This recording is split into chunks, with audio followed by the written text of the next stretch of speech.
Let us solve a very simple numerical on combinations. Okay, so this is a numerical which can appear in your exam, and we have been asked to find the relationship between this term, okay, and this term, given that m is less than n. Okay, so we have been asked to find whether this term is less than, greater than, equal to. Okay, so those could be your choices, if you will.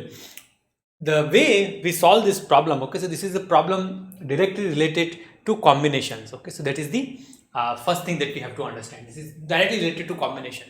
We have not been asked to pick any items, nothing. Okay, so there is no complication like that here. We simply have to do the maths and solve this problem.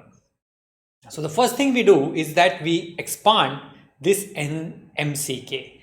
Okay, so that is the thing that we really need to have in order to solve this problem, and the formula, we really need to have the formula for mCk. We really need to know the formula. So factorial k and then divided by m minus k, that is the formula. We already, now we know that. What about the other side? We can expand it similarly. Again, factorial k would appear. Okay, so that is good thing, because factorial k is coming here as well as here, and then factorial of n minus k. Looks very, very symmetric. Now what I do is that I also, here we have m, so we keep the m term here, and this n term we send it to the other side. Now this symbol is what we want to find. Okay, what we don't know what it is, whether it is greater than, less than, whatever it is. Okay, we don't really know. Okay, so what I do is that I can simply write it like this: 1 by m raised to power k, and on this side what I'll write is 1 by n raised to power k. Okay. Now this factorial k and factorial k I can really cancel, so those go away. Here we have factorial m divided by factorial of m minus k. So what does it mean if I say factorial 4 divided by factorial of, let's say, 2? What would it mean? So it would mean that I have 4, 3, 2 and 1 on the numerator, and I have 2 and 1 on the denominator.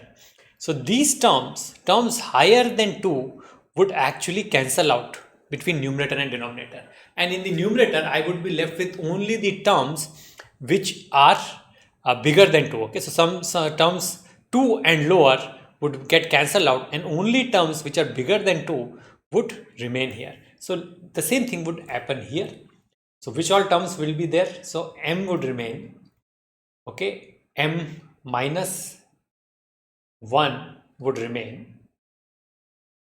and so on and so forth until m minus k plus 1.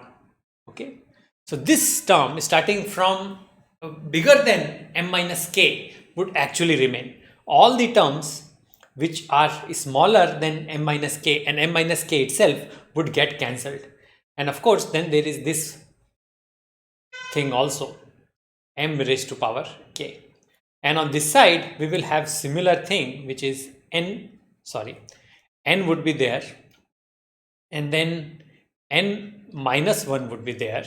Okay, and so on and so forth until n minus k plus 1, and then of course we also have this n raised to power k, which we had sent in from the other side. Notice that there are a total of k terms here, and k terms here and k terms here. So what I can do is that I can distribute the m raised to power k among these k terms. So the first term becomes m by m, the second term becomes m minus 1 by m, and so on, and the last term becomes m minus k plus 1 divided by m. And what about the other side? The other side we will have similar items. We will have n by n, then n minus 1 by n, and then so on and so forth until n minus k plus 1 by n. Now these two expressions look very, very symmetrical, very, very nice. Okay, so that we have reached this point, and there are total of k terms here and k terms here. So if I want to find the relation between these two expressions, I can do it easily if I find the, notice that I can do that very, very easily if I find the relation between their components. So that is what we are going to do. We are going to find the relation between m minus x by m and n minus x by n. Okay, so each of the term here has this form and each term here has this form. So if I find the relation between these two, I can find the relation between their multiplications as well. So let us just do that very, very simply. We can say this is 1 minus x by m and this is 1 minus x by n. So on both sides we can cancel.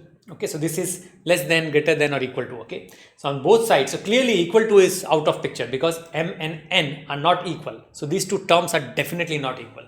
So the only two things that we are left with is either greater than or less than. So let us assume that this side 1 minus x by m is less than. So this is an assumption. Okay, this is just an assumption. We are just starting with that assumption, is less than 1 minus x by n. So this 1 and 1 would cancel. This is minus. Then after cancelling the 1, I can also cancel the x's. So this becomes 1 by m. Now since I am removing the minus sign, I am changing this less than to greater than, and on this side I am saying 1 by n. Is that true? Is this statement actually true?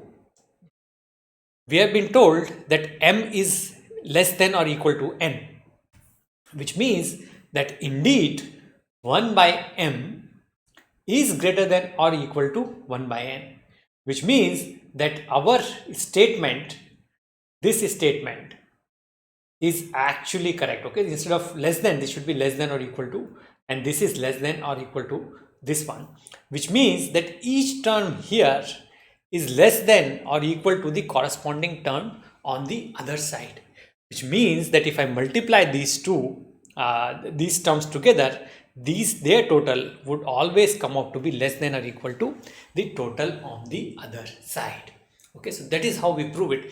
We break it into terms and then try to find the relationship between the terms, like one term. And that relationship that we have found for one term, it can be extended to the multiplication of those terms as well. Okay, so very, very typical question in some sense. Inequality questions are usually like this, where you will be asked to break the inequality into components such that those components can be individually compared on both sides, and then using that you can arrive at the final result.